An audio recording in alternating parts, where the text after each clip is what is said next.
Good morning, everybody. We're running a few minutes late, so we're going to get started. If anybody's still coming in, grab your coffee. Hopefully you won't need it for this discussion. Good morning. My name is Graham Brookie. I'm the director and managing editor of the Digital Forensic Research Lab. On behalf of our team at the DFRLab and the Adrienne Arsht Latin America Center, thank you for being here today, and thank you so much for contributing to this conversation. Before I get started, I want to recognize Adrienne Arsht, the founder of the Adrienne Arsht Latin America Center and the executive vice chair of the Atlanta Council Board of Directors. It's great to see you here, Adrienne. Thank you for your continued support and your continued vision.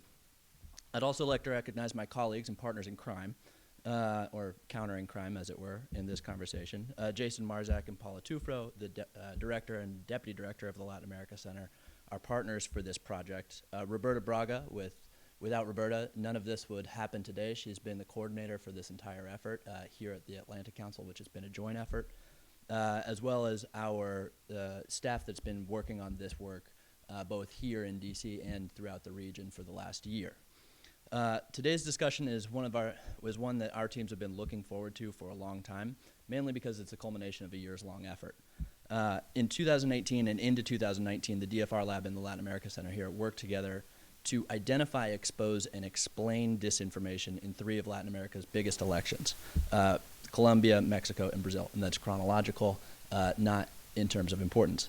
And what we did is we applied what DFRLab does all the time, which is open source research. And the whole point of that is to not assume our own credibility. So when we're identifying, exposing, and explaining, we use open sources, which you can all access on your phones. And the whole point is to say, don't trust us because we're a think tank that has staff in the region and staff in DC, and we do important work all the time. The whole point is to say, don't trust us, look at all of the work, and then decide for yourself. And we did this in partnership with a number of organizations throughout the region. A lot of them are here today, so thank you to FGV in Brazil, Animal Politico in Mexico, and others. Thank you very much for your collaboration. The results of that work are outlined in the comprehensive report that we're actually launching here today. Please pick up a copy if you haven't already. They're by the door. And the whole point is to provide recommendations about what we can do going forward, but based on what we actually saw during the time. And so taking what we saw with trendline reporting and then transitioning into, okay, in the next election, specifically Argentina this year, or elections across the globe, what are we going to do with best practices or what we've seen across the information environment going forward? And if you know me, you've probably heard me say this 1,000 times, but the whole point is to create more resilience. So humans are more connected than any point in history, and humans have more access to information than any point in history. And both of those things are pretty good things, right? I think that we can all agree that those are trends that probably shouldn't be reversed, and they cannot be reversed. And the whole point is to maximize the opportunity and mitigate the vulnerabilities that has caused. And now you're a part of that work. So now you're a part of the global network of digital Sherlocks, which we're all thankful for. So thanks for contributing. With that, I'd like to welcome to the stage Andrew Solinger, publisher of Foreign Policy Magazine. He joined FP in March 2018 to oversee all of the revenue-generating efforts through subscriptions, sponsorship, advertising, events, podcasts, and mostly the really, really good reporting that if you're not reading right now, you absolutely should be. Andrew previously ran the business side of Politico's Capital New York acquisition, now Politico New York. And he was previously the managing director For the Americas at the Financial Times, which is hopefully some of the experience that he'll bring to his remarks here in a moment. With that, welcome, Andrew. And one moment of housekeeping. I wanted to note for all of you that there's a webcast, and we're using Digital Sherlocks as the hashtag. So hashtag Digital Sherlocks. Please tweet all of Andrew's remarks. And with that, welcome to the stage.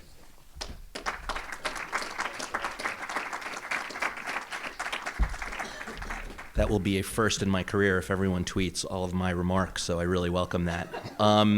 I would like to thank everyone that Graham thanked, and I'll go through everyone. I won't do, but I just met Adrienne for the first time. Fantastic support for the Latin America Center here, for the work with DFRLab, so kudos to you for your vision for that. And Jason and Paula as well, who we work with, wherever she is. I know she's here somewhere. There she is. Hi, hello. So really thrilled to be here, and thank you for inviting me. And one thing I'll also say is that the research report that is being released right now that I read through, normally when I get a thick report, substantive report like that, I dread it. I think, oh, more homework I have to do before a meeting. And this is fascinating research that Graham and his team have done, and all of his partners, and Roberta and everyone have contributed to. And I really congratulate them, and I encourage you all to digest it and read it. There's some really fabulous details in there on what's been happening in elections and disinformation. And my one concern that I just expressed to Graham is, how are we sharing this globally? Because this is a real issue that needs to be managed. The spread of information, the access to information is inexorable. It will not be reversed. So the best way that we can manage it, and the role that media can play, it's incredibly important that we undertake that. And that is because we're living in an incredibly dangerous period. And it's not just mis and disinformation. Passionate partisan perspective is really promulgated in our discourse. And you can find no better example of that than this week, right here in Washington, D.C., after the release of the Mueller report. Depending on what news outlet you consume, it was either a witch hunt, or democracy was served or disserved.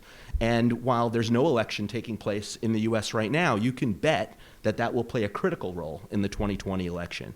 So this happens the world over. But in the U.S., we saw different dynamics around our elections. Of course, Macedonian teens trying to garner online clicks for advertising revenue. And we still have politicians driving the conversation with their tweets. But globally, as well as here, there's a big truth gap. And we in the media have a big role to play to try and bridge that chasm. And it's very difficult to do, and I'll get into that in a little bit. And I'm very thankful that there's some hardworking foot soldiers out there working with the Latin America Center and DFRLab.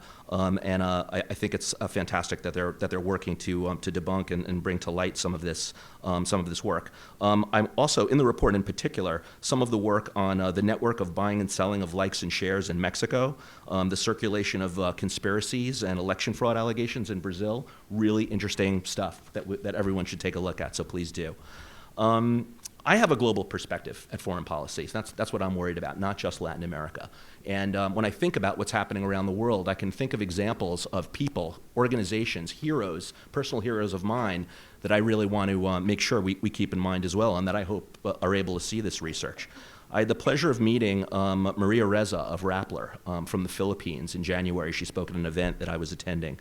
She gave a fascinating display of the data that she's gathered on the trolls who support President Duterte in the Philippines, and how the trend lines of how they up and down their game and volume of and attack certain news items. It's fascinating work, and I don't know how we can replicate that around the world, and it's very difficult to understand, but she is really an evangelist for this. And it's risky. She's been jailed repeatedly and is under surveillance by the administration there, and has to be very careful.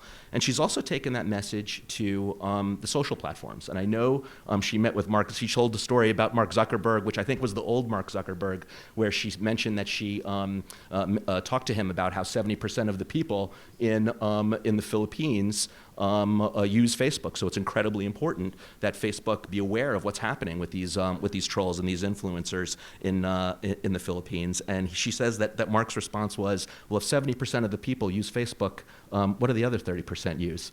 I think his perspective has changed a great deal since then, and I think that Facebook also importantly is now also a source of important facts and research for open source investigations. I want to call on a podcast that we just produced at Foreign Policy, our first person podcast a few weeks ago, where we featured Elliot Higgins of Bellingcat.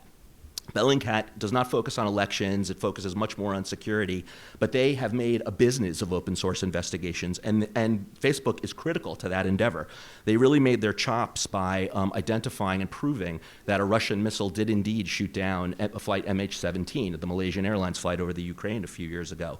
They used satellite images, they used social media posts, YouTube videos, and online databases. So much so that this really brought a direct response from Putin. There was always a regulation that Russian soldiers not be on deployment, not use social media, and now it's punishable by the Gulag if you do that, because they know that Bellingcat and others, like the digital Sherlocks, are out there. Bellingcat is now doing that in all sorts of different areas. They did it with the Skripal killing in the UK. They also, this is a very important element of what they do, not just using open source, but even hacked databases. So I think there's lots of different tools we can use. Interestingly, Elliot went on to talk about how this is an important part of journalism. He doesn't hold himself out to be a journalist, but they right now are holding training programs. They're opening a new office in The Hague. Their new project is actually investigating bombings in Yemen by the Saudis and UAE. But they are opening a new office in The Hague, and they're training journalists. It's $2,400 every 5 days. I have a couple of colleagues here. I don't know that we have that in budget for this year. Maybe if Adrienne wants to help us out. But we definitely need to up our game there. And organizations like the New York Times and the BBC are doing a very good job of that. And that's important journalism that needs to be done. But of course, those are disputed events. Elliot talks about also how individuals can group together to promote their own truths and perspectives, which was what I was talking about at the top. And this is very dangerous territory, according to our FP contributors and writers. Elizabeth Braw, who's the Director of Modern Deterrence at the Royal United Services Institute in London, has a piece upcoming in our foreign policy issue next month, which you should all check out. It's The Future of Espionage. And she makes a case for second strike capability, that governments and organizations should be equipped to strike back when mis and disinformation hits them. The Skripal example is actually a really good one because the photos of those FSB agents were in the press. And those guys were key agents for the FSB, and they're useless now. They have to find new jobs. They can no longer go out and do what they do. So the game is on. And media plays an important role in this conversation, according to Elizabeth, because obviously in liberal democracies, government can't tell media what to do. But the judgments they make are much more important than just general news judgment. They have to consider their civic responsibilities. And we saw a really sad example of that a couple of weeks ago with the mosque massacre in New Zealand. This was a horrible event that was built for social media. And of course, there were issues with that headcam video constantly reappearing on social. But it's this type of thing, this super juicy stuff, not that particular example, but other examples like it. It has national security implications. And journalism and high-minded journalists have an obligation to consider national security, not play into the hands of bad actors. There is an example that Elizabeth would point out, and that is in May of 2017 during Macron's election campaign when the Russians hacked his emails. It did not get a lot of play. It's a very controversial topic, whether or not that was in support of Macron. His competitors, of course, were most definitely much more in favor in Moscow. But the news media in France played it down. They did not give it a lot of airtime, and it did not play a big factor in the election, which is very important. That's a highly contentious issue, of course. But for future elections, it's not necessarily about ideology. Of course, Russia can play a role, but any adversary can play a role. And it's an opportunistic crime, and it's not necessarily state actors. It's not just far-right movements. It could be far-left movements as well. So we have to be very careful around that and in future elections. So the EU. A big election coming up in May. There's lots of disinformation already circulating, some of it from genuine EU skeptics, some of it from Russia. Brexit is now part of that ongoing election home stretch, so there'll be more discord sowed. But luckily, media in Europe is rising to the occasion as well. Just last week, 19 news organizations began collaborating on a project called FactCheck EU, which is backed by the International Fact-Checking Network.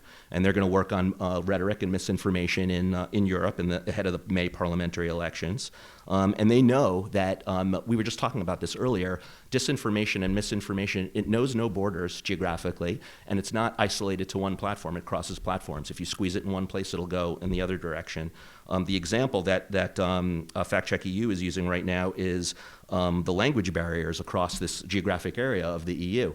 A Greek talking head on TV may give a report about this meme of Germany handing out brothel coupons to immigrants, which has been debunked many times over in Germany. But if it's said in Greek on Greek TV, who's there to debunk it? Well, luckily, FactCheck EU has a Greek partner, and they can do that in the Greek language, and they are trying to do that across all of the EU, which is a very admirable effort. This issue is really magnified in Latin America, getting back to home base here, particularly with WhatsApp at the forefront. And of course, WhatsApp's role has been magnified tremendously, not because of WhatsApp, but because of what's happening in the political environment and economics. trust in institutions and media in Latin America. But a spotlight was really turned on them during the elections. They weren't the beginning of disinformation, and not the end, won't be the end of disinformation either. But there's an issue with WhatsApp, and that I was just talking with Carl about this and look forward to hearing more from him on it later. It's very difficult for media organizations, trusted media organizations, to publish premium content on that vehicle. And when in a market where good information, premium information, is becoming a luxury commodity, and in order for media organizations to survive, they charge for their content. FP does it as well as the organizations I mentioned earlier. Folks living in favelas don't have not just the presence of mind, but the wallet to pay for Estado or Folha de Sao Paulo. So you're consuming what's on your phone, and that's what you've got. And that's a very dangerous place to be. And I wanted to give you an example of how a small publisher, global but small publisher like the FP, is trying to manage this situation. So recently, a colleague of mine met with a I won't name him, but a very high-placed Latin American ambassador here in Washington. Very smart guy. And very smart, but doesn't read foreign policy regularly. So I wanted to sign him up for our daily Editor's Picks newsletter. This is a newsletter that comes out at 5 p.m. every day. It lists our top stories. If any of you are interested in receiving it, please see me after this discussion. I'll be happy to sign you up. But the ambassador said, no, Andrew, I am not interested in another email. I get 1,000 emails a day. I'm not going to be able to read your email. Can't you send it to me on WhatsApp? And I thought, this is the 100th time I've heard this, so I'm finally going to investigate how we can get our content out on WhatsApp. So as Graham mentioned, I was formerly managing director of the FT, and I know my colleagues in London have developed a WhatsApp tool. So I called them up, and a few of my colleagues and I did some research with their audience development team and understood their deployment. It's not easy to do. For a year, they have been trying to use this as a mechanism to distribute some of their financial content around the world. Only a limited number of people can take on that content on a particular list. They had to hire a third-party messenger people to help manage their groups. You promote, and rather than organic signups, you have to promote those signups on Twitter and Facebook. And after a year, they have 20,000 users. That's nothing. Not only that, even if there were more people on that platform, they have no way to monetize it. There's no metrics. Just as in the report, there's no metrics and a way to measure what the disinformation magnification is. There's no way to measure the audience and then sell advertising against it. There's no way to also monetize it for subscriptions. So that's kind of the scariest element there, that it's the number one social information tool. It's a private messaging tool, so it's not built for sharing. I was discussing this with Carl. But there's no way to get verifiable information from trusted news organizations either. And because it's free and zero rated, it's a favorite of those who can't afford premium news services and is rife with partisan disinformation. I worry about other regions, and I know that Graham and his team are working on this, that have elections coming up, principally India. So just this week, the Reuters Institute came out with its first ever India digital news report. They do a big global study every year. I think there's like 36 or 37 countries in it. I know this year they're expanding it to include Africa, but because India is such an important market, they wanted to focus on it with their own study. They had 1,000 respondents, so it's big country, but that is still statistically significant, focused on mobile, social, and messaging platforms. So 68% of the respondents said that smartphones are their main device, and 31% only use mobile. 82% use WhatsApp, and the majority of them use it for news, and 40% of them forward a news story. By the way, all those metrics blow away Brazil's metrics. That is definitely a very big market that is ready to have an election coming up, and there's issues there that need to be shared. And I know and hope that that this report and all the tools and the great partners that worked on the report and the project with Digital Forensics Research Lab will share that insight. So with that pep talk, I thought I'd conclude. And I think I'm out of time, so I'm not going to take any questions, but I'd be very happy to answer any questions afterwards. I'll be here for the whole presentation. So thank you so much for your time.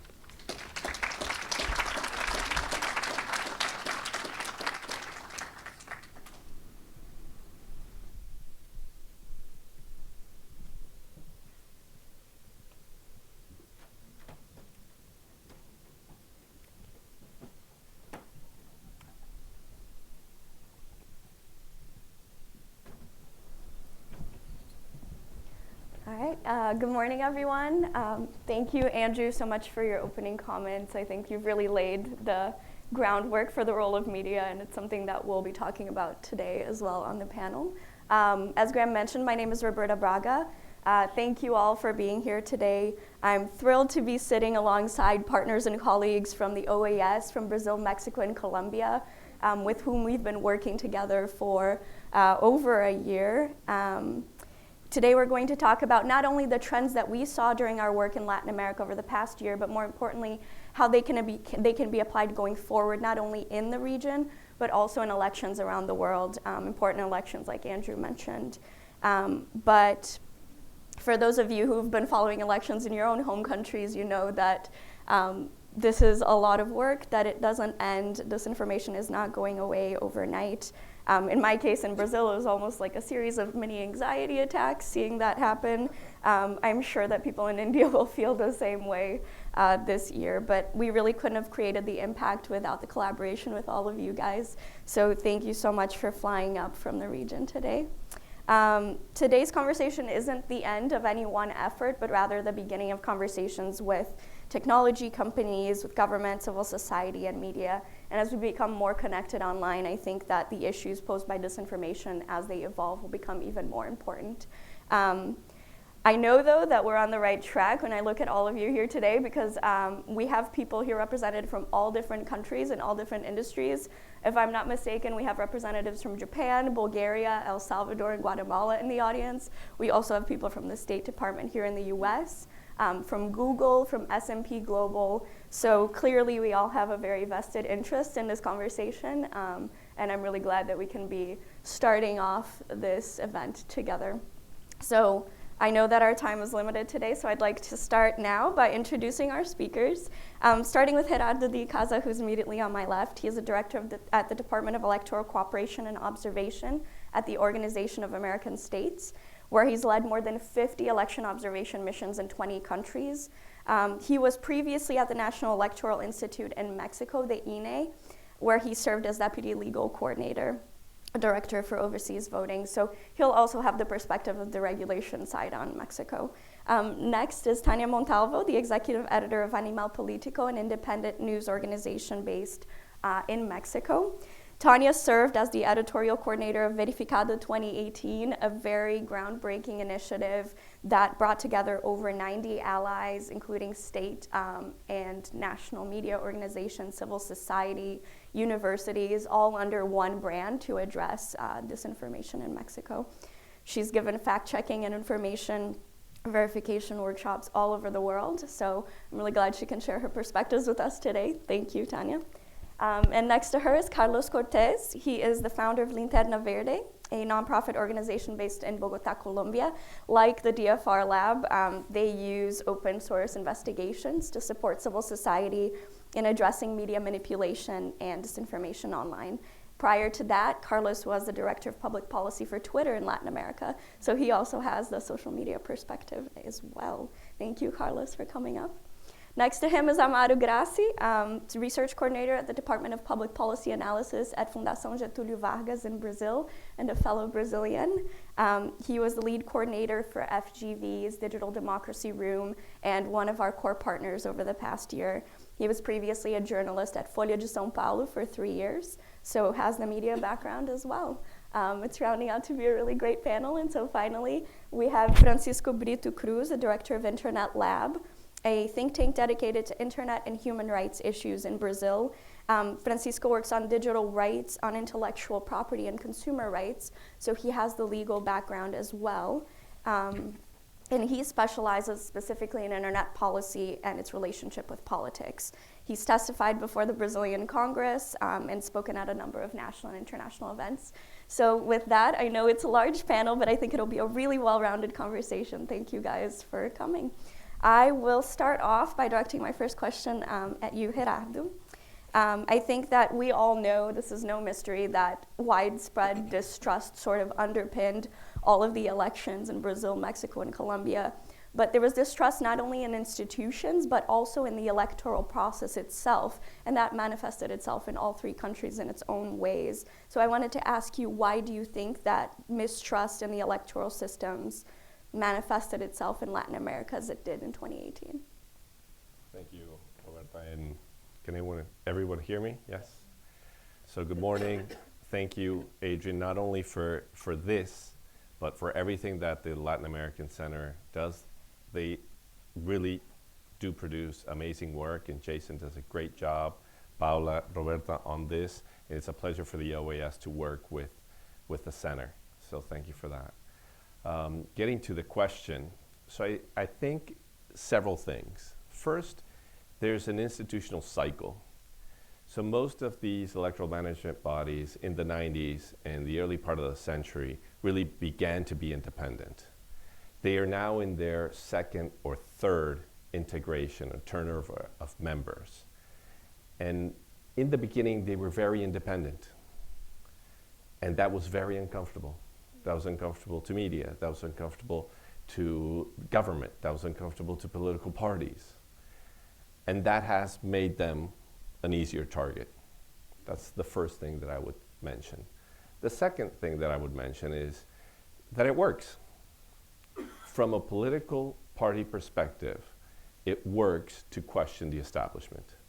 It works to have conspiracy theories. It works to say, the system is rigged unless I win. And even if I win, it was rigged, but I won anyway. So there's not even a recognition at the end that it wasn't rigged after all. No. And that tends to go to the core of trust.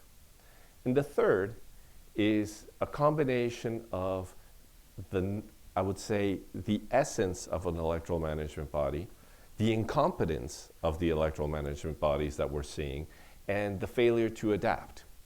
So I'll go one by one. So the essence, and it has to do a little bit with what Graham was saying, fight back. If an electoral management body fights back and says, you political actor, you candidate, are doing this on purpose, you are actually putting distrust in the system, and it's unfair because of A, B, and C, then the candidate goes back and you are not impartial. So they can't fight back because of the essence. So it has to be up to the media, social, and NGOs and other academics to do that fighting back for them. Second, incompetence. And this has to do with it's related to the fact that they don't adapt. So you're fighting against teams of communications in campaigns, teams, huge teams, both in social media and ordinary media, messaging, and they're actually designed to do this. And you have a communications director that has been there for 30 years with 3 people tweeting once a day. You're competing against candidates that have millions of followers and you have 30,000 followers. That's the same exact thing as, I don't know, having an obscure cable network show at 2 a.m. in the morning and trying to fight against prime time. It's just simply impossible. And the fact that I say it's incompetence, it's one, because you're not realizing that this is happening. And the failure to adapt is that you don't want to adapt to that. You think that you're above social media. You're above all of this discourse. And I think that's a major issue in general in the region. I think that everyone on this panel probably saw that at some point, and that's why they mobilized to address this, the challenges, which are really global in scope for disinformation. And so my next question is actually for all 4 of you. Over the past year, you've spearheaded a variety of different efforts, and you approached the issue of disinformation from really unique angles. Some of you looked at automation on Twitter, some of you looked at WhatsApp, and some of you looked at the legal side of things. And so in a few sentences and based on your own approaches, I wanted to ask, how would you describe the challenges posed by disinformation in your respective countries, and how did you, more importantly, approach the solutions to those challenges? And I'll start with Tanya. Thank you. First, I'm very glad to be here. Well, what I see in Mexico, the challenge, the principal challenge is what to do when disinformation has its origin in the government itself. We know in Verificar what we see is that sometimes it's the same government moving disinformation against one candidate, one party, one social movement, and that, I think the solution is journalism, of course. Journalism, collaboration, and investigation. So we need to think in a new forms of investigative journalism that actually can fight with that, because sometimes it's the government itself who is moving this disinformation about corruption cases, accusations, and it's very hard for citizens to identify this kind of disinformation, because we must trust or not trust in government when they are saying that this group or this politician or this candidate is doing corruption or it's doing something wrong. So I think disinformation, it's first we need collaboration.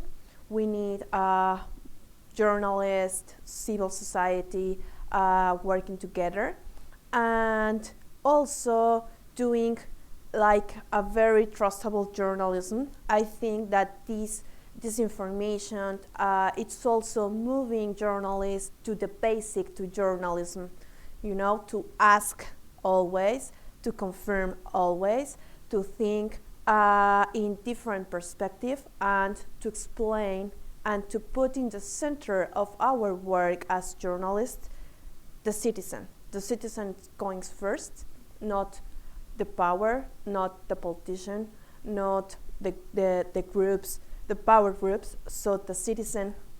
And I think that's the way that we can fight disinformation, and this principal challenge that I see, that I now with the new government in Mexico, I'm watching how it's very easy to attack the press and to move disinformation from the government to citizens.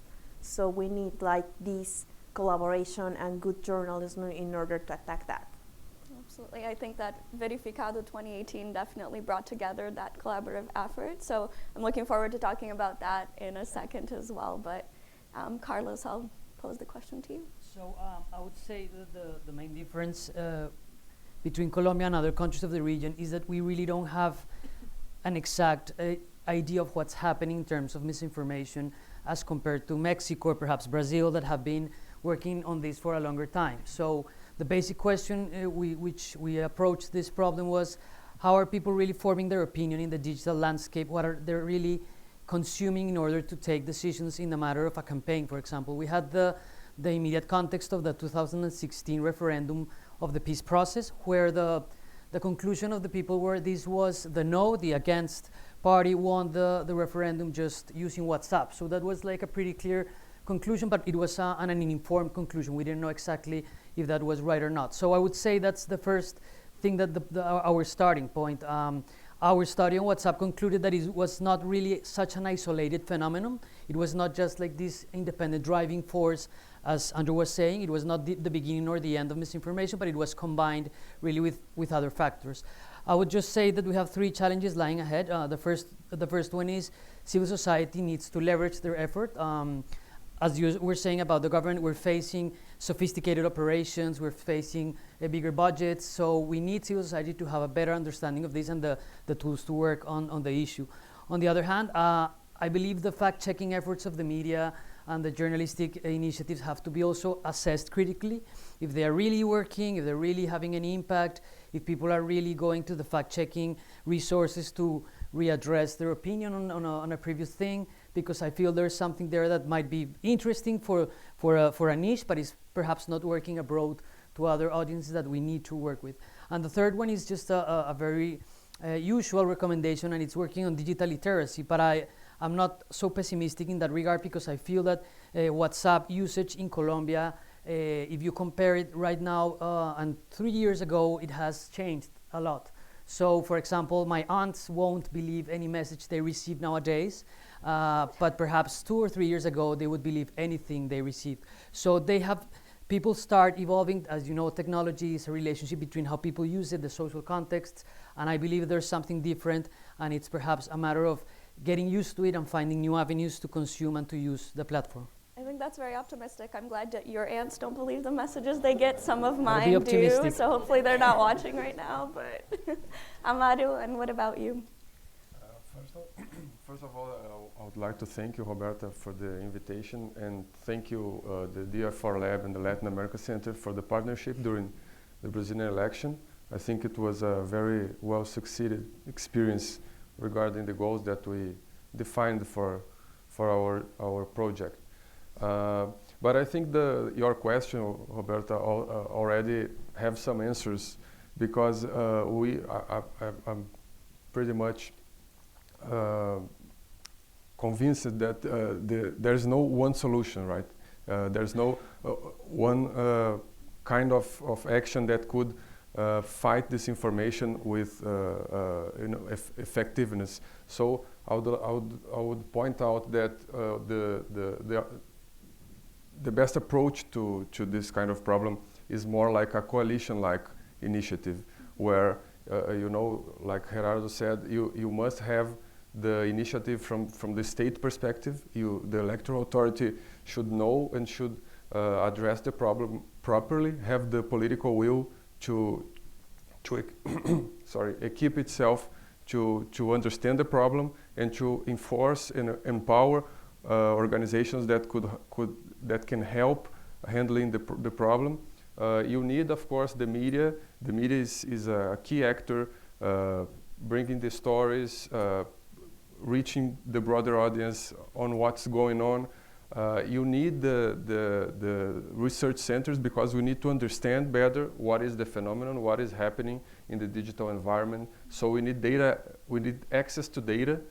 So it's fundamental that the tech companies, the social media platforms, are more open to discuss with local organizations what can be done before the political process, the electoral process is going on. So in order to allow research centers, researchers, and even the media to have the tools and the knowledge of what's going on and how to address this kind of problem. And of course, if you have the political compromise from political actors, it would be the ideal. We know that's not how things happen, but I think more than point one or another action that is effective, I think only a broader approach, a more coalition-like approach can handle the problem in all its complexity, right? So I think that would be the main conclusion that we have regarding our experience in Brazil. I think a trend that's clearly coming out of today's panel is that this needs to be a collaborative approach, which I'm going to talk a little about after with Verificado. But before I do with Chico, I wanted to give you the opportunity to respond, because your team approached this from the legal perspective, and you really looked at regulations, and I think that was a very unique way to approach it in the case of Brazil, and might have some lessons to offer other countries as well. So first, thank you to be here, and it's a great pleasure. And well, you asked us about the challenges and the solutions, and I have quick things to say about the challenges. Maybe two things that kind of build a great challenge that we dealt in Brazil. The first thing is that we need, and it's kind of a lesson learned. We need to avoid a technocentric approach of it. We need to stop thinking that the problem is technology or the arrival of internet platforms in our media diets. There is no turning back. And in Brazil, what I have to say is that before it, we just have one big behemoth that was global that kind of dominated the entire media environment. We want to bring back this or not. It's not possible anymore. So, and to avoid technocentric approaches, means that the social and political environment really matter. And like what Brazilian context says that is that in the first time in the last 30 years, we have real grassroots, robust right-winged or conservative activism. And this is super important. Like this is a big change, a big shift in the country. And this kind of relates on how media functions. And so the other thing I would like to say is about the media diet and how this kind of shift the way that campaign works. Like, and this is super important for lawyers and getting to the point. This is super important for lawyers because like we are always trying to figuring out who is the leader and who is liable for what, right? And how to deal with the reality that campaigns doesn't have a single leader anymore. Or how to deal with campaigns that have different and multiple relationships between actors, like networked actors that are kind of in a joint effort, but not linked in a control coordination way as you might think before. So they're like working in synergy, they might working on alliance dynamics, but they are not working only on control/coordination. And they're working on multiple platforms because like there is not such thing as one big media outlet that is kind of reaching anyone and that you can control on yourself. So the concept of electoral advertisement in Brazil, for example, that is kind of self-evident when you have just one kind of electoral advertisement on television. It's not self-evident anymore. So you have to like, and to finish, like you need to change the regulatory framework. Like it's not working anymore. So it's a big conversation. I think that's something that I'll direct you guys back to at the end of the conversation. But before we do, I wanted to give Tanya a chance to talk a little bit about Verificado because we all noticed that in all three countries, in a way, disinformation sort of set the media agenda and it set the agenda for political debates. And that's something that we all tried to grapple with, and especially media. But in a collaborative way, Verificado 2018 approached this problem, and they held people accountable for responding to the information that was out there. And so you also set the media agenda in a way. And so I wanted to ask you, what components of Verificado do you think made it successful, and how do you think that this type of effort can be replicated in other countries? I think that the successful component it's this collaboration. I mean, to diversify not only the ways that we were working with this information, it's also diversification in sources.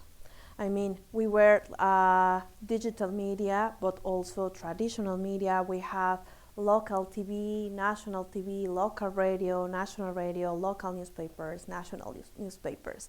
But also we work with universities, so we have students that actually have an approach to this information completely different from journalists that have 10 years experience.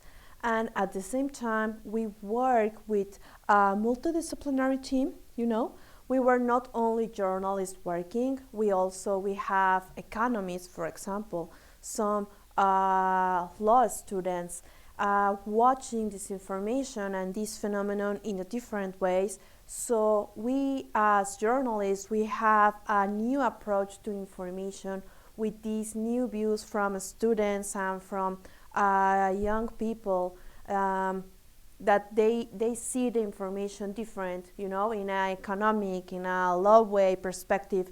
So this diversity is the key, and I think the effort that we need to replicate in other countries, that journalists must have a new perspective of how to communicate and how to work together with different groups. The approach with civil society also, it was key. Civil society, they studied many topics, poverty, inequality, economics, for 1,000 years, you know, they have a lot of experience that probably we as journalists don't have, but at the same time, probably they don't exactly know how to communicate the things that they already know.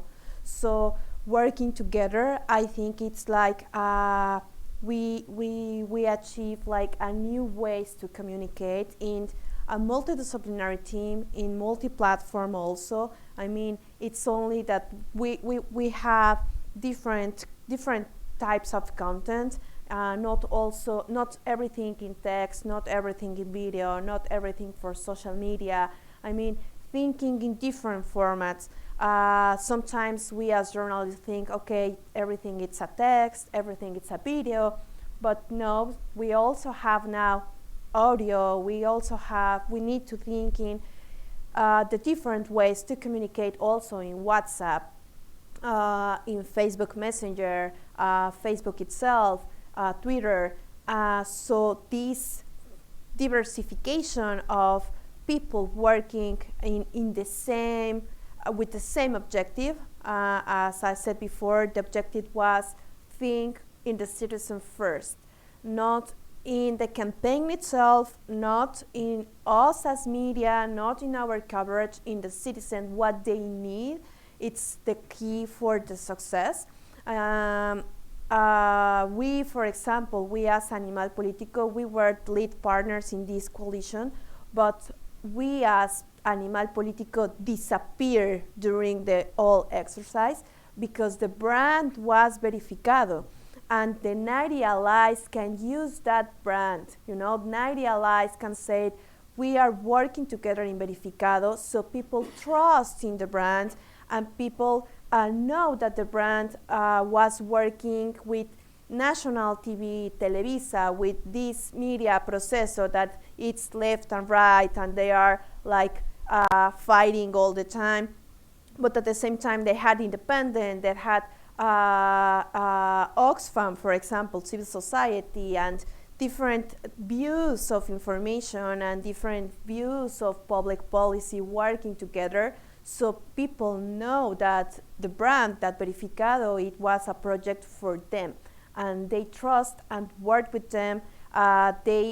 Citizen actually, they did their own verification all the time and send it to us. So it was like a very circular communication in different formats and thinking all the time in different ways to communicate.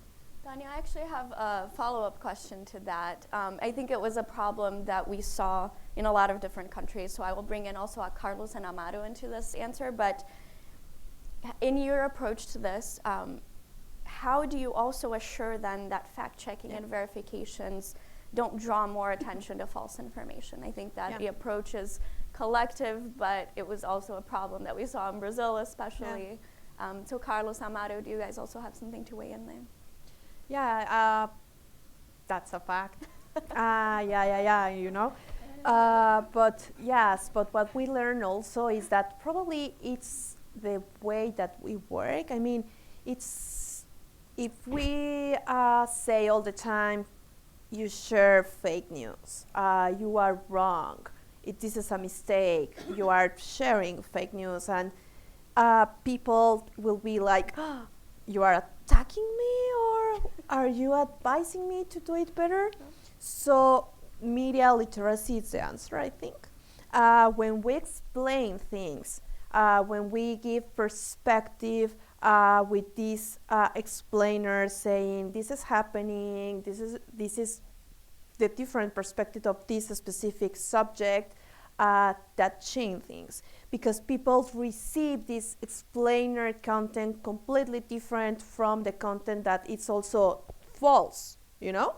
So this media literacy, this approach to journalism, that I think it's a very good practice in journalism, to explain things and to give perspective, probably it's the answer, or it's a way to combat that. Carlos, do you have anything to add to that? Well, I'm not really sure what would be the best approach. So what we have done in Colombia, we have used some of the work of groups as Data and Society in the US, and trying to start, as I was saying in my previous point, like starting the debate in this specific issue around amplification. So that's something that the media don't really understand. They haven't assessed the problem of amplification of misinformation. So that's like our starting point. Okay, yeah, you need to know that this has an impact. We also have some conversations that were related to the massacre a couple of weeks ago in New Zealand, where we are telling people this is an issue, the voices that you're raising into public debate. But in the specific context of Latin America and of Colombia, I'm also a bit concerned because we don't have so much voices. We have a concentrated debate, so you cannot just tell the media to shut down somebody, to shut down this voice, to just don't give any coverage to them. And as a matter of fact, right now the government is a right-wing government, but it has also some very radical voices related to them, which have also promoted misinformation through the media, and they are a very important political actor.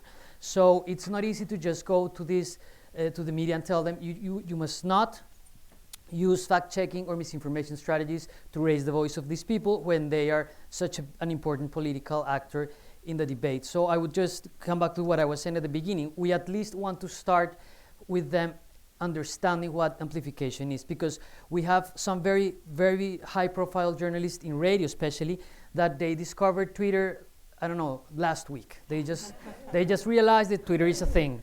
So they are very, very excited with trends, for example. And they would say, okay, the trend right now is hashtag no more communists in Colombia. And it's like, they don't understand that it might be the consequence of a coordinated operation. They don't understand that there are people that are behind these kind of things. So I believe this is a starting point to work with them.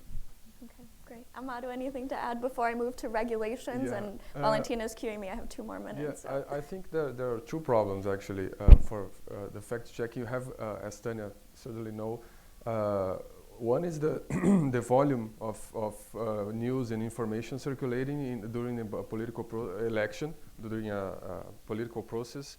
It's just impossible to fact check everything.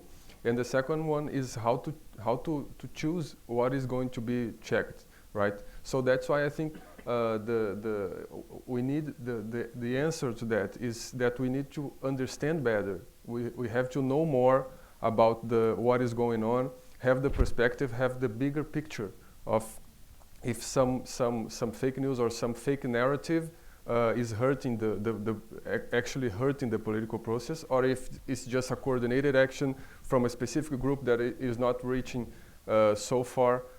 So I think it's really, really important that during this period of electoral process, that the civil society and in some way the electoral authority has ways to know better what is going on, to understand the phenomenon and in the way that we can see, look at the bigger picture and understand, oh, this is something that we need to check it out and say if it's hurting the process or not, or this is no, let's just keep aside because we are going to give attention to something that is not actually a big deal at the moment, right? So again, I think that there are complementary roles that should be combined to address this kind of complex issue, right?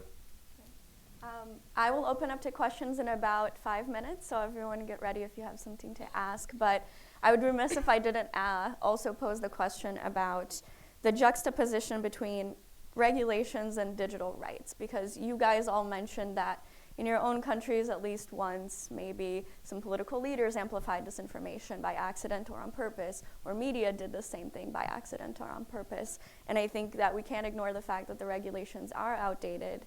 They don't always account for online engagement, and people are going online more and more to engage with electoral information. And so, Gerardo, this is to you and to Chico as well. Are regulations necessary? I think the answer is probably yes. But what kind of role should electoral courts play in implementing regulations, and especially in implementing clarity and transparency in the regulations? That's, I think, the question moving forward. Yes, there should be regulation, for sure.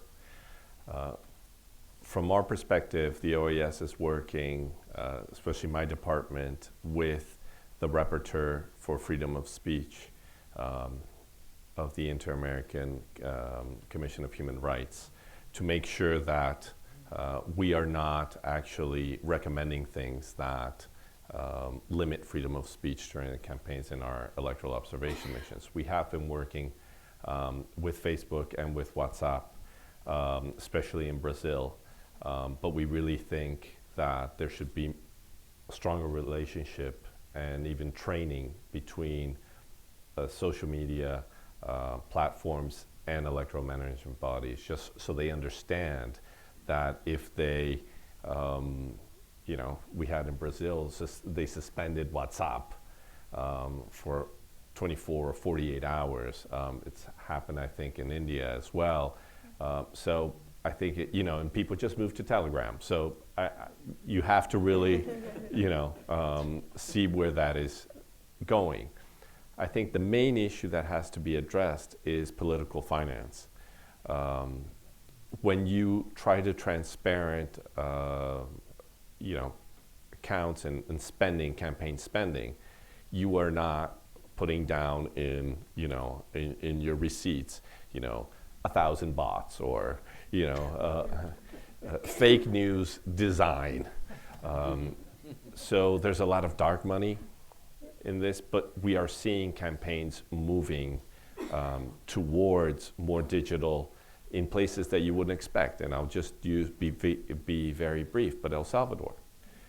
You had an election between three contenders. Two of the parties have dominated Salvadorian politics for the last 20 years. And the winning candidate spent no money on regular media. He actually didn't go to the debate because on the same night of the debate, at the same time of the debate, he had a Facebook Live presenting his plan for the government. That sounds familiar. So and he won overwhelmingly in the first round. And the other two political contendants were convinced that the ground game was still going to work. So I think definitely regulation, but it has to be across the board. I don't think it would be even good for the OAS to be analyzing one type of regulation in Peru and a different one in Ecuador. So I think there has to be a huge regional effort in that, and the OAS, I think, will be involved. Shuko, I saw you nodding over there, so I'll let you weigh in before I turn to questions. I have many things that I agree. I would just add that when you're talking about fighting back this unregulation, one thing that we need to recognize is that the removal approach, we need to remove things from the internet. This is the solution for that. This approach is old and it's not working. It's only creating performance from the candidates that are trying to get a core decision that kind of say that they are right, kind of say that they are being lied to. And of course, it seems for me that this is the only tool that is in the toolbox of the Brazilian authorities. So the removal numbers spike, since we are becoming a digital media country, and the problems only rise. So we need to rethink this toolbox, and this this approach about campaign finance is super important. For example, in Brazil, you declare that most of the digital media expenditure that you declare, candidates declare only social media analysis broadly. What kind of thing is social media analysis, and which kind of stuff fits into this? And one thing that I need to say also is that we need to work on data protection and kind of building bridges between the data protection field and the electoral regulation field. And the last thing that I think is super important, that is one more thing. How you declare, or should you declare if Neymar posts something kind of supporting a candidate? This is a super valuable asset. like a Neymar Instagram post. But should you declare this as, or like this is the kind of stuff that you're like difficult thing that you're facing now. And the last thing is we need to change not only like the way that the electoral bodies the attitude and like of course the capacity, but I think we need to change the framework. Like the concepts should be rethinked. So one provocative thing, like in Brazil we have a regulation for soccer supporters. So if a supporter does something that it's not right in the stadium, the team, and it don't matter if the team actually knows or is coordinated with this supporter, the team will will have to face consequences, because like this creates an idea for this supporter that actually if he does this would harm his team. So should we think about things like that, like in terms of like changing the compliance/liability models for digital campaigns? I think so. I know it's not easy, it's a provocation, but I think that we need to like follow this path, because like it's super hard and we need to be creative about it. I think all's right in my heart when we end a panel on a soccer reference and with a provocative question. So with that, I will open up to question and answer. I think we have time for maybe 2. So, okay, Mauricio. Hi, good morning. Thank you very much. Last year, we did a survey and we found out that 85% of the Brazilians got some political message in their WhatsApp during the campaign. And 72 got at least one political message in the last week, in a daily basis. So clear WhatsApp was a big thing. My question is regarding what Patrícia Campos Melos from Folha did. How do you guys manage in the report the massive distribution of WhatsApps that was made, and clearly by all sides the campaigns were hiring to distribute thousands and millions of WhatsApp message? How do you see that, and how did you tackle that on the report? Can I answer that? Like very fast. Like I didn't exploratory research on that. Like I collected spam messages that people like sent to me on WhatsApp.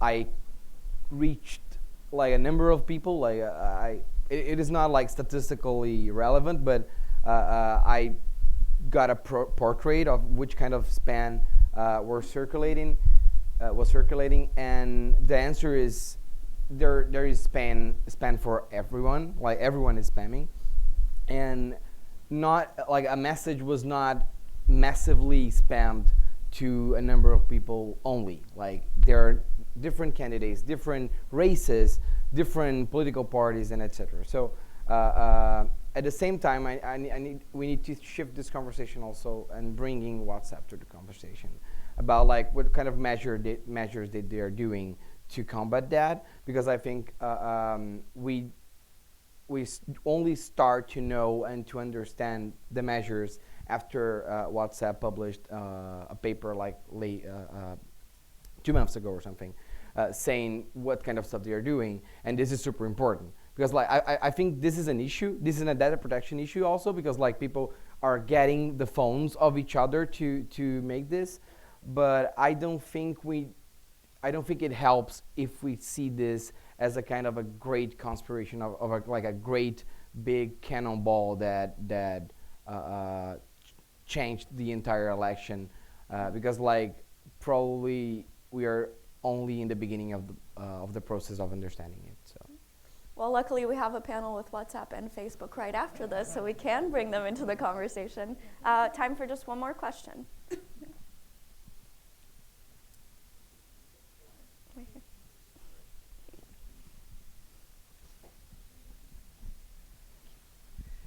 Hi, thank you all for being here. My name is Christina Hunsinger. I'm a master's student in Latin American Studies at Georgetown School of Foreign Service, studying technology policy. And I'm wondering, in your experience, we've talked a lot in the news and read about the EU, US, and China spheres of influence in the internet and technology policy. And I'm wondering, in your experience with disinformation and misinformation, how can the world as a whole learn from Latin America? What are the lessons that we need to take away as we think about external forces controlling Latin America in terms of disinformation? So actually, I will let you guys answer that question, but I will say for the research that we did over the last year, and I would also encourage you to talk to the other authors who are here, we actually found very little external influence regarding disinformation in the elections in the 3 countries. What we saw was mainly actually organic disinformation, especially in Brazil and Colombia, kind of fueled by this distrust in institutions, polarization, hyperpolarization, and also hyperpartisan media outlets sort of putting out information that was one-sided, right? So people increasingly were skeptical of the news, and they turned to these hyperpartisan sites, and they were consuming that and sharing that within their spheres of influence. So it wasn't reaching the other side, and I think that was a huge problem. And in Mexico, which Tanya can talk more about with you after this, it was a lot of automation. So buying and selling of likes and shares in other countries for economic gain. It was almost like a diseconomy in a way. So there was actually very little, say, Russian influence or Chinese influence in the elections themselves, but it was coming from inside, from the citizens themselves and the political leaders and everything. And Gerardo, if you can complement that. Yes, I think also that we're not we're addressing a lot of the problems, but we're not addressing some that are very underlying problems. And I'll give you an example. Private communications companies tend to donate telephone numbers. Private companies that actually own the telephone numbers of their workers tend to donate those telephone numbers. So it's very easy for campaigns to have huge logs of just telephones and spread fake news. These are the things that also should be, investigated, things that we observe. We can't prove sometimes, but certainly I think with that and deep fake coming in, and I would say fake. We just had an election last Sunday in Ecuador, and some of the information that was coming out had, the logos of the electoral management body. We weren't even sure if it was real or not. At one point, one communication in particular seemed to be very fake, but it was real. But it was actually, everybody was saying that it was fake. Even media outlets were saying it was, and the electoral management body had to come out and say, no, it's real. It's definitely not easy. And just a final, funny story. In Brazil, fake covers of magazines came out, which I was privileged to be on. When I saw the magazine, and actually the first person to send me that message was my wife, who's Brazilian. And then actually, just to show you how fast it spread, about 10 minutes later, our representative in Honduras. So not only Brazil. When the cover came out, I saw it, and it made a reference to something that I had actually apparently said in a meeting with a political party. I actually did a double take. I said, did I say that? Did I say that in the meeting? Was my Portuguese off that day? And then I remembered, and then I remembered, no. And then another cover came out, and another cover came out, and saying the same. And it was perfectly timed. I had given an interview 2 days before in Estadão, in Folha, saying the exact opposite. And so this was a counter move completely to those interviews. And it was timed perfectly because it was timed the day that usually these same magazines show what their cover is going to be the next day. So it's very sophisticated, and it's meant to be as real or as believable as possible. And I think that's where both media literacy and all these efforts are wonderful. That actually makes me think of the final question I had wanted to ask all of you and didn't get time to do, so I'll just prompt all of you to ask them separately, which is at the moment where we're on our couch and we're looking at our phone, we're about to engage with something, what is like one thing that we can do to be more digitally resilient in our own engagement? Don't answer now because Valentina will kill me. But with that, I'd like to welcome up the next panel. Thank you guys so much.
Are we cozy?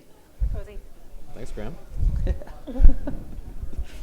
All right, we're just gonna go straight into it. So for those of you that got up to grab some coffee, enjoy it. Grab some fruit as well.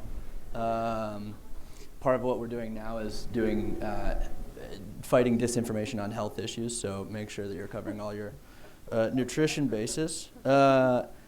Okay, so again, you know me, I'm Graham Brookie, I'm the director of the DFRLab here. I am really pleased to be on stage with two friends. Katie Harbath is the public policy director of global elections at Facebook.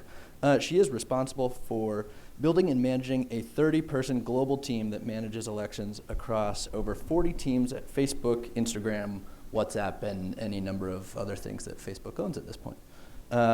This work includes managing the global elections team strategy, or the global election strategy across the company, which encompasses working closely with product teams to develop and deploy civic engagement and election integrity products, including political ads, transparency features, developing and executing policies around elections, working with policymakers and shaping regulations of elections online, and serving as a spokesperson for the company on those issues. So a very calm job with very few emails, and not a huge amount going on, but substantive. And so obviously this work has included elections across the world over the last year, including US midterms, including the elections that we're talking about here today, and a bunch of elections coming up. And so we're going to get into that. Prior to Facebook, Katie was the chief digital strategist at the National Republican Senatorial Committee. She previously led digital strategy and positions at the DCI Group, Rudy Giuliani for president, and the Republican National Committee. So politics, we know what we're talking about here. Carl Woog is the director of communications at WhatsApp, and also has some previous political experience. He previously served in the White House and the Pentagon during the Obama administration, where he was the spokesperson for the National Security Council and directed U.S. government strategic communications efforts on countering terrorism, and had the pleasure or displeasure of sitting next to me in a secure information room with no windows for about 14 hours a day. I'm glad that you're still coming back. And then prior to that, he led communications for U.S. Secretary of Defense Ash Carter and managed a team responsible for speechwriting, media planning, and digital strategy, and oversaw Carter's outreach, which was significant to Silicon Valley, and the Force of the Future initiative. So we have a team here that is very tech savvy, but knows exactly kind of what happens during the election cycle. So I'm excited to talk with both of you today. And obviously, we're here to talk about the elections in Colombia, Mexico, and Brazil. And so I'll start off by both handing it over to you just to kind of give an overview of what both Facebook and WhatsApp did. But I mean, I'll start with Katie. And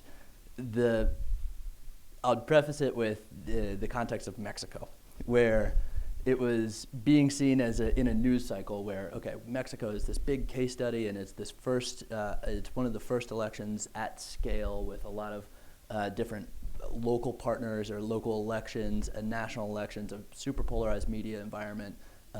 Senior U.S. officials saying that Russia was everywhere in Mexico, which is not something that we saw at scale, right? So there was a lot of stuff going on. So walk us through kind of exactly, A, what Facebook's doing just generally, but B, how you approached a big kind of juicy problem set like the Mexican elections. Yeah, no, first, thank you to Atlantic Council for having us both here and having this opportunity to talk about our work in these elections. I think, so Mexico was, like Graham said, one of our very first big test cases. With our election integrity work, this is something that we are iterating on and improving on with every single election that we are seeing. So there are things we saw and learned in Mexico that we were able to apply to Brazil, that we are able to apply to the elections that are coming up in India, Indonesia, European Parliament, the marathon of elections that are coming up in the next 2 months for that. For us as Facebook, high level, and then I'll get specific to Mexico, there's really 5 main areas that we're looking at when we want to protect the integrity of elections on the platform, but still amplifying the good and the good civic engagement that can happen on platforms like ours. So the first is cracking down on fake accounts. When we look at bad activity that can happen on these platforms, usually these actors are not using their real names. They're not using their real accounts. So the more we can do in terms of removing those the better. The second is reducing false news. And we're looking at tackling this in 2 ways. One is, if you recall, right after the US 2016 election, the talk was not about Russia. It was about Macedonia. And it was about Macedonian teenagers who were pushing fake news to try to get clicks to websites just to make money. They didn't really have an interest in influencing the election one way or the other. They were just trying to make more money. And so we can automatically detect URLs that go to ad farms like that and reduce the reach of that content. But then we also do need to work with fact checkers. And we had a lot of really great partnerships in Mexico and Brazil around our fact checking work. The third is around more transparency around political advertising. And there was a lot of discussion up here around regulation on the last panel. And this is something, like Graham said, we're very focused on as well, because there are tools and things that we can do in terms of making advertising more transparent. But this is something that we absolutely need to tackle as a broader community between government, civil society, and others to make sure that we are giving people the information they need around these advertisements. The fourth is disrupting bad actors, both foreign and domestic. So what Graham said, and what was interesting in Mexico, and I think we've gotten much better at this, is just everyone assumed Russia was everywhere. They didn't necessarily, and when you ask them for more details, they didn't really have more details. And so we were very much looking at this. There were, how do we separate out the perception problems that people perceive to be happening, versus actual problems? Because the way we see it and the way we approach our work in elections is that we start work about 1.5 years out, because we want to do research in each country to understand what are the risks that they are facing. It could be Russia, and it could be interference. Ukraine's election's coming up on Sunday. That one's pretty clear. But in other places, it could be more domestic interference. Or in the cases of some of what we saw both in Mexico and Brazil, we did takedowns of entities that were trying to encourage fake engagement. So people could pay to get a lot of people to share or like their posts to try to make them seem more popular. That is a different type of interference than you might see of a foreign entity trying to just increase polarization. You might see domestic actors who are exhibiting the exact same behavior that you might see from a foreign entity who's trying to do this. So if you look at a lot of the coordinated inauthentic behavior takedowns that we've done, and this is where our partnership with the DFRLab has been so important, because they give us tips, we give them tips, we get tips from all over the place, but then we're able to share that information with DFRLab, who can do and provide more context around the content and those pages, but we also share that with our fellow tech companies and governments and others, so that we can make sure that we are all able to take action against these bad actors. This is not a competitive environment. The last thing we do too is just our civic engagement work, making sure people know when election day is, how they can register to vote, et cetera. So what made Mexico so important for us was that this is the first time we were able to start testing out some of these tools and some of this work that we were doing. I think the main thing for me was first on the fact-checking side, and Carl will be able to talk more about this, but really looking at how there's the difference between how we think about this problem on Facebook versus a problem like on a platform like WhatsApp where it's encrypted. We have to have different solutions for all of our different platforms on this and how we think about that. But then to the bad actors part, this is where we are trying to make sure we're building up teams so that we are anticipating any bad activity that we can dream of and think about, but that we're also prepared for the ones we couldn't necessarily thought about. And we want to make sure that we're not just solving for the problems that we saw in the US in 2016, but that we're really thinking steps ahead of the types of activity that we might be seeing from people. So for instance, on that fake engagement side, it's not necessarily people just using profiles, they're creating pages to do that. And so how do we make those connections? How do we better identify those so that we can swiftly take action on our side, improve our detection capabilities to try to find it proactively, and then take action.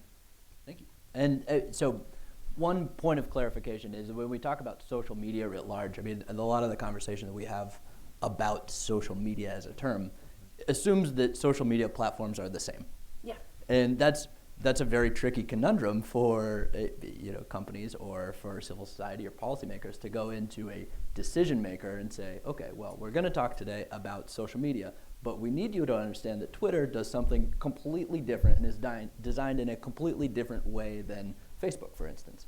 And explaining exactly kind of the design of those platforms is extremely important in actually driving at solutions across the information environment. So as Katie mentions, if the thing that we're trying to prevent is a leak happens and then it gets coordinated on 8chan or 4chan or Reddit, and if you don't know what those things are, please Google it.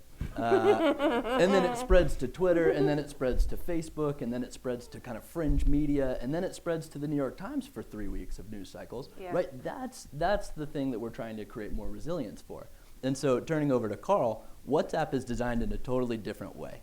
And one of the largest markets for WhatsApp, one of the largest user bases for WhatsApp is Brazil. So that, in a lot of ways, has been a major test case for what you do about disinformation on WhatsApp or how kind of content spreads on WhatsApp. So if you want to walk through kind of what you all have done on that. Happy to. And Graham, thanks for hosting us here. I mean, what your team has done, not only to increase resilience in the societies that you've been a part of, but also raise the level of conversation, I think is incredibly important for the long term. This is a challenge that's not going to go anytime soon. I think we're all trying to do our part, and the fact that you create an environment for us to have this dialogue, I think is just incredibly important. So thank you for doing that. I think on behalf of WhatsApp, I would say that we are a company that's deeply committed to people's ability to communicate privately. And what we mean by that is that we obviously have end-to-end encryption as a headline feature of what we do, which means that we can't see the messages that people send. But we also believe in collecting very little data about the way our users operate on the platform. And we also are very committed to maintaining a private space for people to talk about whatever they'd like to do with their friends and family. And 90% of the messages on WhatsApp are one-to-one messages. So these are text messages, messages that here in the US we might use our iPhones to iMessage, or you might use WhatsApp here in the US as well. But they're really about interpersonal small conversations. And then we do have groups, but the vast, vast majority of these groups are less than 10 people, even in a country like Brazil. So when we're trying to think through what can we do, how can we participate and contribute to this challenge of misinformation, we're really thinking about how do we deal with the digital version of a private space that is much more like a living room than it is a town square, a public conversation like we're having here today. And so I think in general, societies have recognized the difference between the two, and we're hoping that as this conversation continues and we're creative about solutions, that we can keep that in mind. Some of the things that we were really focused on during the Brazil election, and one of them was already mentioned, but was how do we deal with the potential for bulk abuse an automated or coordinated abuse. And we recently published a white paper. Francisco mentioned this. It's on our website. It's whatsapp.com/safety. You can scroll to the bottom. You'll see a link to learn more if you're interested in a more technical explanation of how this works. And it's a safe link? It's a safe link. People can click on it. It's a safe link. It's a safe link, not a suspicious link, it's a safe link. But what it does is it describes how we, even though we can't see the content that people are sharing, that we can look at an account to see if it's acting in an abnormal fashion. So imagine an account that is like mine or probably like Graham's. You know, we're sending a few messages every hour. Sometimes we're in a heated conversation that might increase a little bit, but we're certainly not sending 1,000 messages in a minute. I mean, that's faster than any human could type. And when we see those types of signals, we're able to take action. We banned hundreds of thousands of accounts during the Brazil election. And in the white paper that we published just in February, we acknowledged that we ban 2 million accounts per month for this type of abuse. And we kind of also comes back to what Andrew was talking about earlier. We can get to that in a minute. We also really wanted to work with partners in Brazil, learning on basically advancing and learning from what we first saw in Colombia and then in Mexico with the Verificar initiative, that there is a way to study and illuminate misinformation that's being shared even in an encrypted environment. It's a little bit different, right? So we first learned of this effort by a news organization called La Cia Vacía. It's in Colombia, and they created a project called the lie detector, which basically they asked people in the community to send misinformation to La Cia Vacía, and then on WhatsApp.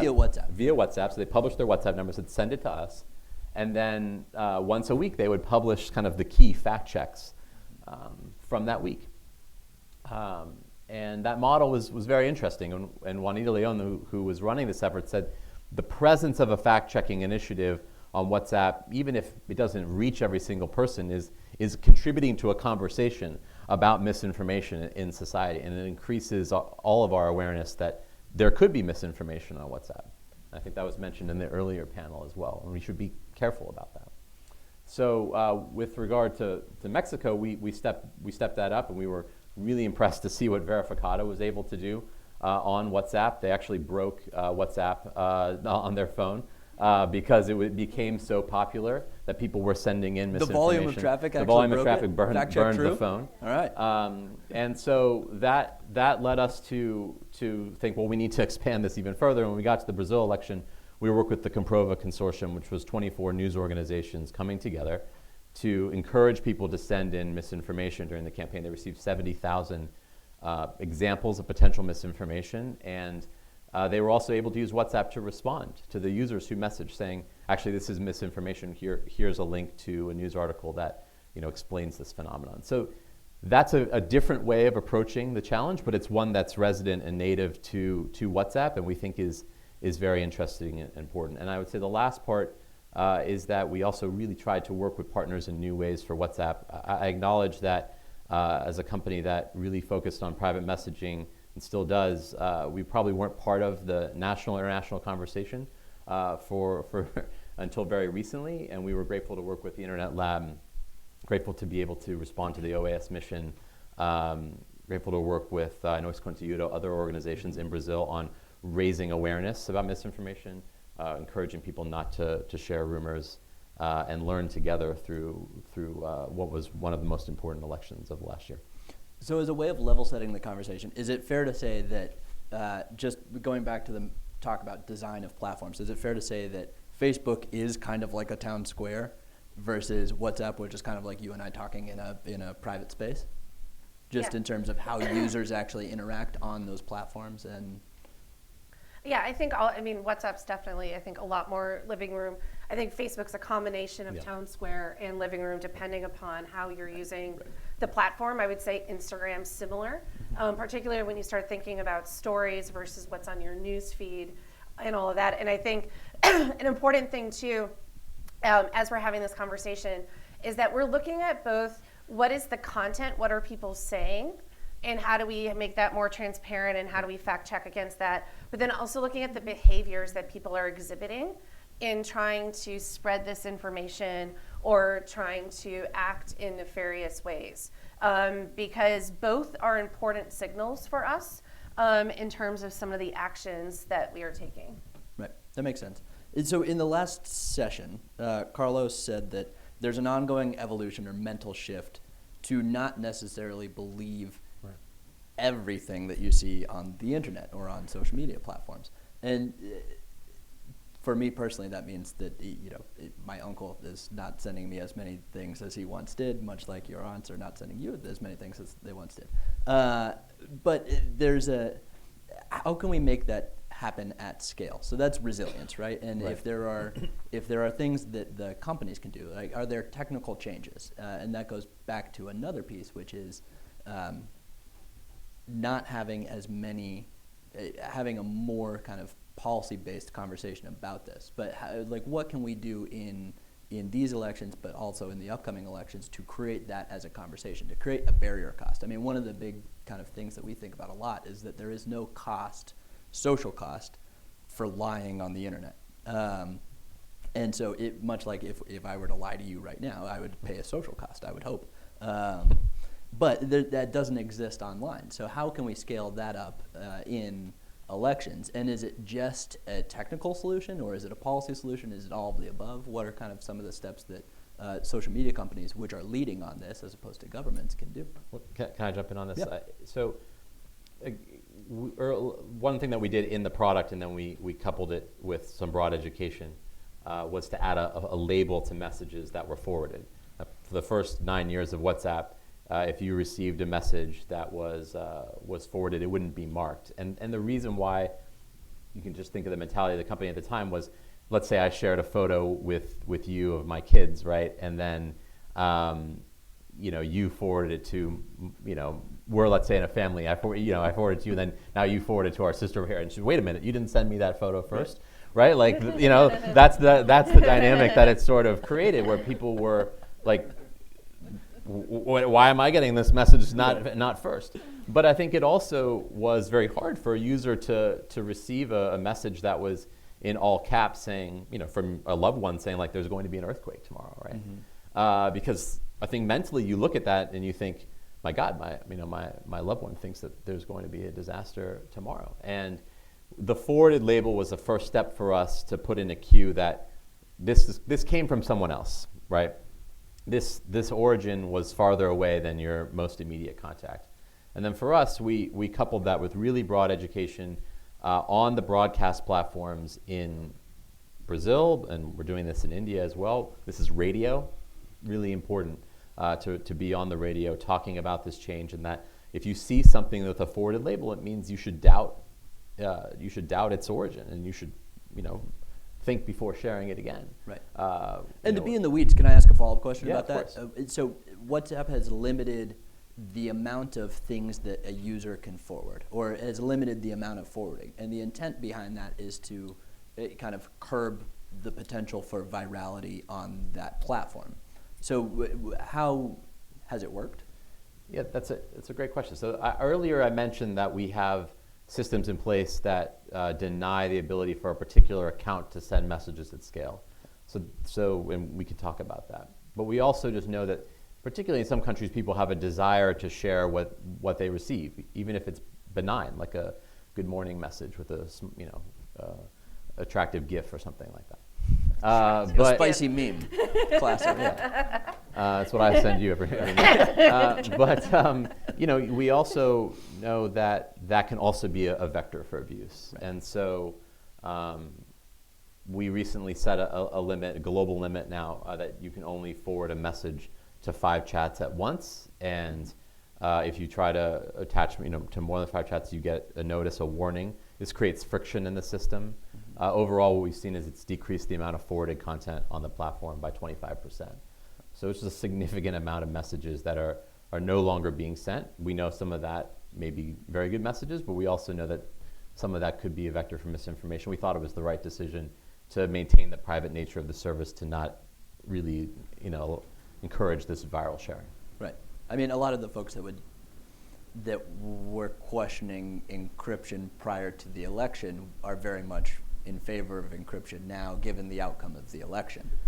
So it's part of that. Right? I think it's important to keep in mind that for those of us who stand for privacy, it's important to do that in good times and bad. And once you lose privacy, it's very hard to get it back. Right. And there are people all over the world who benefit from the encryption that WhatsApp provides, and we're very, very committed to maintaining that. And then on the Facebook side, there's a couple of different ways that I think we're thinking about this, and it's important as we think about the broader community and how we want to be talking about this. First, when we first launched our work with fact checkers and something would be marked false, we put a big red disputed flag on it. Like you couldn't miss it that this had been marked false. Turns out that made most people believe it even more. It did not cause them to rethink their decisions. It was more of like, no, this I must.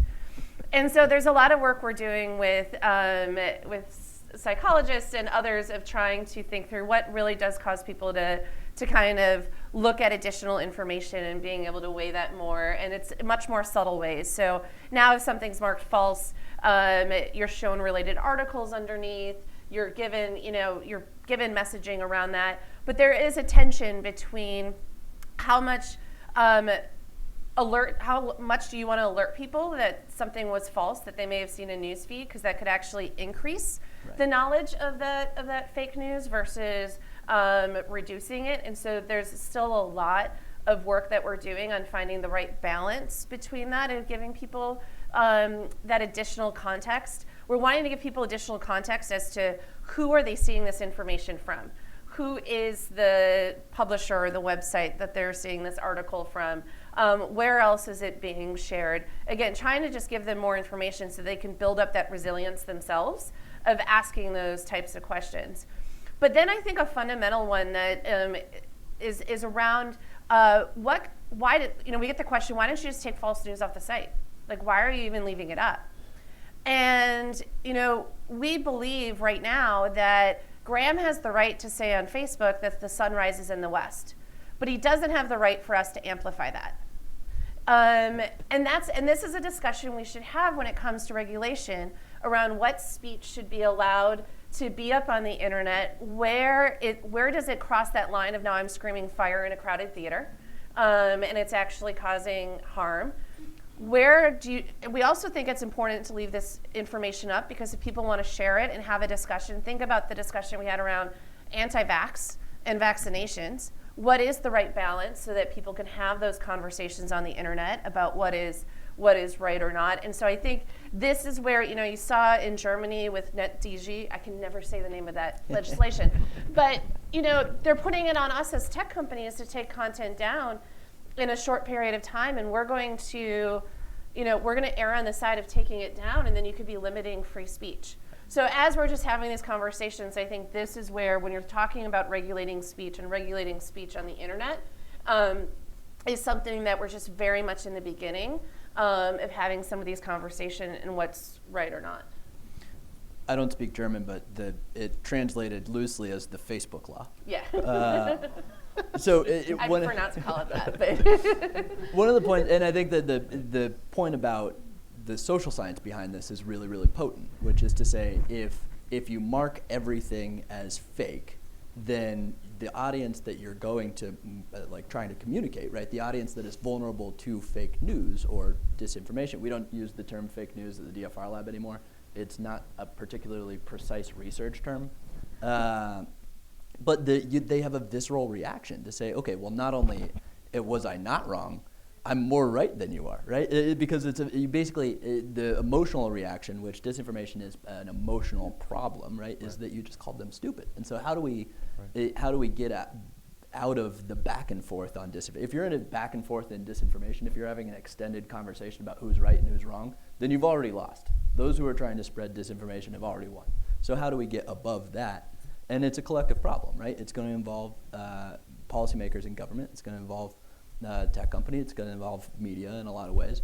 One of the things that strikes me that Facebook is dealing with, and WhatsApp to an extent, is the amount, just the volume of content that you're having to review. And partners from government are really, really needed to say, okay, well, here are the guidelines for what speech is acceptable in what scenario, in order to get around in order to have an understanding of what the threshold for yelling fire in a crowded movie theater is. And so, but the amount of decisions that you're having to make as a company on a day-to-day basis on every single piece of content, if you compared that to where they would go in courts in a government, it would take 10 years for courts to make that decision on a single meme, for instance. We're doing it in 10 minutes. So how do you do that at scale, right? What are the challenges that are going into that, not only in Latin American elections, but just on day-to-day content? So try and tackle this in a couple of ways, a common theme that I'm saying.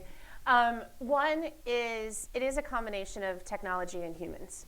So we increased the number of folks on our safety and security teams from 10,000 to 30,000 people over the last year and a half to help to be reviewing this content. We are trying to make, particularly on the advertising side, making this more transparent so that the broader community can also be helping us in looking at this. So you can go to any page on Facebook right now and you can see the ads they're currently running. And then political and issue ads are in a library for 7 years. We are also doing, on the machine learning side, constantly trying to build what we call classifiers to try to identify anything from clickbaity headlines, so like woman jumps in pool, you won't believe what happens next. The stuff, the ad farm. What does happen next? Depends if it was an alligator in the pool. There's a whole wide variety of options of what happened. She got a drink and had a nice afternoon. Trying to use, so anything from fake accounts to also content that we think that could potentially be false, because we use that machine learning to enqueue those stories for fact checkers. But then I think it's important too that there's a circular thing here, because when a fact checker marks something as false, we don't just take down that one instance. We fan out across the platform to try to find other instances of that content to try to take that down. And so you have to have this combination of two things in order to really try to do this better at scale. But this is where, to the regulatory piece, there's been something fascinating we've been doing in France, working with President Macron's government around what we did is we built out a curriculum of a series of sessions that we did with government officials and regulatory officials, including bringing them to Dublin to sit with our content reviewers, to try to give them a sense of the scale at which we operate, how we currently do it today. So then that way, when they are trying to develop this regulation, oftentimes there's just going to be very broad themes. So going back to ads transparency and the Honest Ads Act saying it needs to cover issues of national legislative importance. I need a bit more to give our reviewers to be able to make that determination. So now we've been having to try to better define and really get granular of what does that actually mean. And I think that's where we're trying to test these new models out with governments, of helping to educate them on the scale and what we actually need to implement in order to cover whatever their regulation might cover. Right. Okay. Just briefly, I think this is where we can see the difference in the platforms.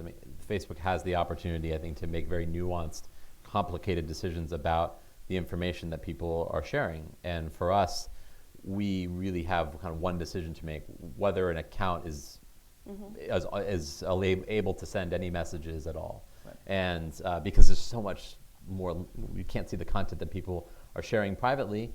And again, we have these signals of abuse. That's helpful to us. But for us, when we make the decision to ban your phone number from WhatsApp, we're cutting you off from being able to communicate, particularly in a country like Brazil, where pretty much most people are participating in some conversation on WhatsApp on a given day, right? So it's a big decision, and one that we don't take lightly. Right. We're gonna go to audience Q&A. We're gonna take a few questions, but because I'm the moderator and it's my prerogative, we're gonna end on the question of what keeps you up at night and what is the biggest lesson learned going forward for these large elections this year and after. So that being said, okay. Any questions? Thank you. Thank you. Yes, Tanya. When for the web audience. Hi. What about the right to choose who sends you a message? I mean, in Facebook or on Instagram, Right. if someone wants to send you something, if it's not your friend, this person needs your permission in order to send a message or you to receive. And what happened in Mexico, sorry, and we talk about that in the panel, it's like it's very easy to sell all the data, I mean all the cell phone numbers Right. to campaigns, and they are sending all the time messages. I mean, they have like people doing it maybe one by one, but it's very easy to receive a message or to be, you woke up in the morning and you now are part or two groups on WhatsApp and you are receiving 3, 4, 5 messages. Then you said, okay, I don't want to be here, but you already received that message, and not all the people said, I don't want to be here. So is there a possibility in WhatsApp that if someone that it's not your contact, that to say, I don't want to receive your message, to choose, the right to choose if you want or do you want to receive a message? Sure. So I think it's a great question, and thank you for asking it. I think for us, we already have one component that is trying to get at this issue, which is that as soon as you get a message from someone who's not in your own contacts, you get a warning that pops up that says, do you want to report this user? Do you want to block this user? Or do you want to add them to your contacts? And it's in that order. And if you tap the report button, that signal is sent to WhatsApp that this phone number is sending a message to someone who doesn't want to receive it. And we look at those reports and make decisions very quickly, automatically. Although we do have some people that review these types of scenarios, but 75% of the bans that we make each month are done without any human review. Or really without any recent report is what I should say. So we're already able to take the reports that you receive, if you received a message, and analyze that account that's acting and saying, maybe this account shouldn't be on the platform altogether. But we are also able to prevent a lot of those messages from going through when there's a bad actor at scale trying to do that. And that is really the first challenge, is to prevent any actor from being able to move content really at large scale where it's unwanted. I think that we're also evaluating whether there should be some barriers to group additions. We made a change last year where people were getting repeatedly added to groups that they didn't want to be in. So you get added to a group, you leave the group, and then someone adds you right back in, and you kind of feel like you're held hostage in the group. Sounds like high school. Right. And so we made a change to prevent that from happening. I think now we're evaluating whether there should be more options and more choice to users even further about the group messages that they receive. So we're thinking along these lines. I think going so far as to say, you can't contact me at all unless you have me in your contacts would create a lot of complication for when you meet someone for the first time. Then you'd have to send an SMS message. I mean, you just have to think about all the steps that you'd have to take to begin a conversation with someone. And I think that that's something we want to keep in mind, considering we serve so many people around the world. We have time for one more. Yes? Oh, in the back, sorry. Hi, my name is Harjit Singh. I'm a digital democracy specialist at the International Republican Institute. Thanks for coming here. I was just curious. There was points mentioned about clickbait, right, and memes, and it just kind of dawned on me that when you're building websites, the main concern is how are you going to get visitors to come to the websites, right? And there's an algorithm in Google, and obviously there's an algorithm in Facebook, WhatsApp, etc. No algorithm on WhatsApp content. We deliver messages as sent. Yeah. I've got an algorithm though. Well, I mean, it might depend, but what I wanted to ask is, have you guys thought about, from the algorithm point of view, right? there's different groups that are trying to deliver the content. And now as users, we've gotten used to this clickbait. We've kind of almost forgotten how to walk in a sense. You know, when we're looking at titles, it's like, it has to have this clickbait title in order for us to, you know, click it, right? So has there been conversations about maybe beyond the regulatory framework, what are we doing to support getting organic content out there, like kind of create more diversity in that sense? And on the point of WhatsApp, you know, you're absolutely right, but I think the reason it dawned on me, if you look at, for example, in the case of India, is because a lot of those forwarding messages weren't texts per se. They weren't messages, they were forwarding links. So there were different groups that were already having this content hosted on other platforms, and they were using WhatsApp as a vehicle to basically market those messages. So I think it's a great question. I'll answer it in two parts because that could be a whole nother panel discussion on all of that. I think we've evolved a lot. If you think over the last 5-7 years, you know, for a while there, all you were seeing were a ton of memes on Facebook and a lot of clickbaity headlines. And while people were clicking on that a lot, the reports we got from users is that it wasn't a really great experience for them. And we have done, I think a theme that you'll hear from both Carl and I is that our platforms are always evolving and iterating in terms of what are the best ways that we should be providing information and what do our users want to actually see. And so we have done a ton of steps of reducing that type of, the reach of that type of content. You just don't see as much on your newsfeed anymore. We did make a change then again also last January because we are prioritizing content from friends and family. That is what people said that they really wanted to see in their feed, which admittedly does make it harder for pages and businesses and others who want to try to get this content out organically in which to do so. And so we're trying to do a lot of work, whether it's with news organizations or other partners, to help them to think through about what does that look like. And we're thinking ourselves of, like, you know, for instance, we want to really kind of boost more local news sources, but there aren't as many local news sources in order to do that. So there's a lot of work there that we're trying to do of finding that right balance. I want to say one thing too on pictures and videos as we're thinking about this in virality. Think about the New Zealand shooting that happened. This was a challenge for us because we can give videos and pictures basically a fingerprint. It's called hashing. In order to help us, we use this for child exploitation for a long time, of even preventing those images from being uploaded to our site. And we were able to stop 1.2 million versions of that video from being uploaded to our platform.